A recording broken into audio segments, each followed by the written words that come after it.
Things are starting to heat up among Miami Dolphins fans, and we need to talk about an issue that could have a huge impact on this season. We all know that if a team wants to compete for something special in the NFL, every position has to do its job. But right now, there's one position that has a lot of fans worried, the safety position. And honestly, if the Dolphins truly want to make a serious run this year, this defense has to find answers fast. Some fans believe the current group is better than people think and that Dante Trader Jr. is ready to take a big step forward this season. Others feel Miami can't afford to take that risk and should bring in a veteran like Donovan Wilson before it's too late. Now I want to hear from you. Would you trust the players already on the roster, or do you think the Dolphins need to add another experienced safety before the season begins? Let me know your opinion in the comments because I'm really curious to see where Dolphins fans stand on this. And while you're here, if you've been supporting the Miami Dolphins for more than 15 years and you've never stopped believing in this team, hit that like button as hard as you can and show everyone that the Fins Nation is still stronger than ever. Alright, now let's take a closer look at why the safety position has become one of the biggest concerns for the Miami Dolphins heading into this season. There were a lot of interesting topics discussed, but one thing became very clear throughout the conversation. The Dolphins are entering this season with confidence in some areas of the roster while still having obvious questions in others. Every answer helped paint a picture of how the team could approach the coming months,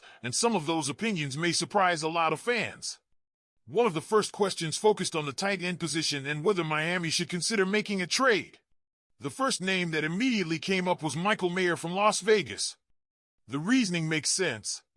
Mayer showed promise early in his career, but after Brock Bowers arrived, his opportunities became much more limited. Because of that situation, there is at least some possibility that he could become available. Even with Mayer being mentioned as an intriguing option, there was also a strong feeling that tight end is not one of Miami's biggest priorities right now. The expectation is that Greg Dulcich could become a productive receiving option capable of contributing somewhere between 500 and 700 receiving yards if everything comes together. On top of that, Miami invested a third-round draft pick in Will Kazmer, giving the team another young player to develop at the position. When looking at the overall roster, the belief is that if Miami decides to make a trade, there are several positions that deserve attention before tight end. Wide receiver, cornerback, edge rusher, and safety were all viewed as bigger needs. Another topic that generated discussion involved rumors connecting Miami to wide receiver Xavier Legette. Those rumors were quickly dismissed. The evaluation presented was not encouraging. Through his first 2 seasons, Legette has struggled to separate from defenders, dealt with drops, and posted disappointing advanced numbers. Because of that, the idea of Miami trading for him does not seem very realistic. Deebo Samuel's name also surfaced as a possible addition. While there is a connection through Bobby Slowick from their time together in San Francisco, the fit simply does not appear to make much sense. Samuel has been at his best as a versatile offensive weapon who thrives on screens, reverses, and getting the ball in space rather than consistently winning on the outside. Miami already has Malik Washington filling a similar role, making another player with that same skill set unnecessary. The conversation then shifted toward one of the biggest concerns surrounding the Dolphins entering the season, the safety position. One veteran who was mentioned as a possible solution was Donovan Wilson. The thought process was simple.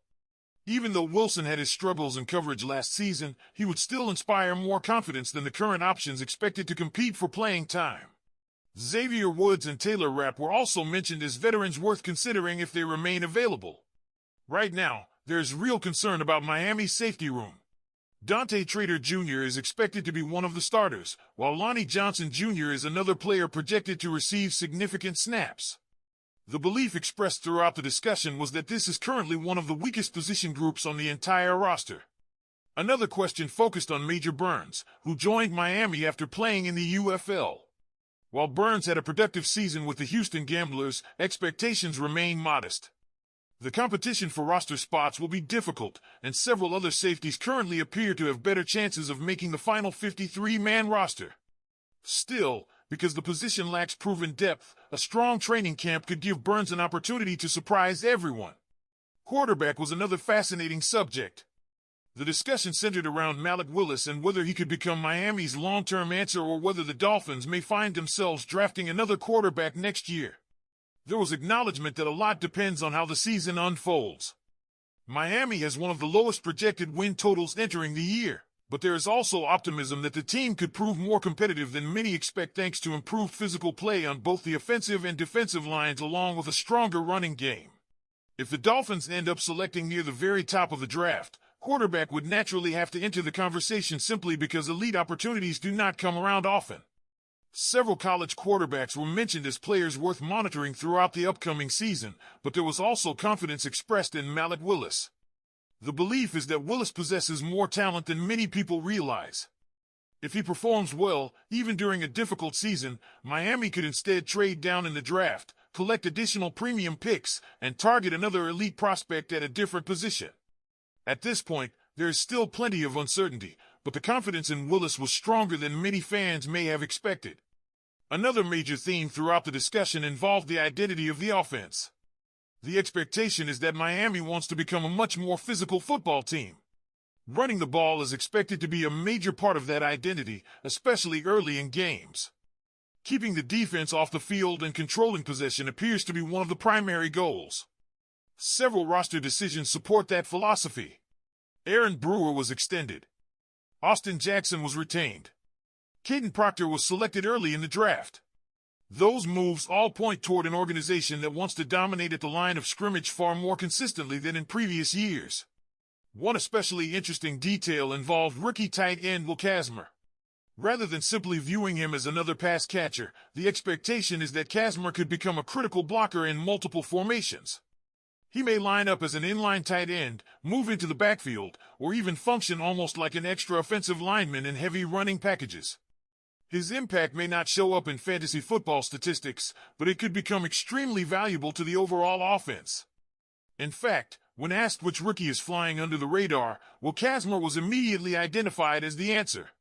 Much of the attention has gone toward players like Caden Proctor, Chris Johnson, Jacob Rodriguez, and the rookie wide receivers. Meanwhile, Kazmir's role could quietly become one of the most important among the entire rookie class because of how much Miami wants to establish a physical rushing attack. Another important topic focused on new head coach Jeff Hafley. Confidence in Hafley appears to be quite high. His recent success coordinating defenses in Green Bay, combined with praise from former players throughout his coaching career, creates optimism that he can build a strong culture in Miami. Players who worked with him in Green Bay, Boston College, and San Francisco have all spoken positively about his leadership style and ability to connect with athletes. That support carries weight. It suggests Hafley has earned respect everywhere he has coached. There is also belief in his defensive knowledge. His previous defenses consistently ranked among the better units in the league, although everyone understands that leading an entire team presents different challenges than coordinating one side of the football. Even so, there is confidence that Hafley could remain Miami's head coach for years if things develop as expected. Trade speculation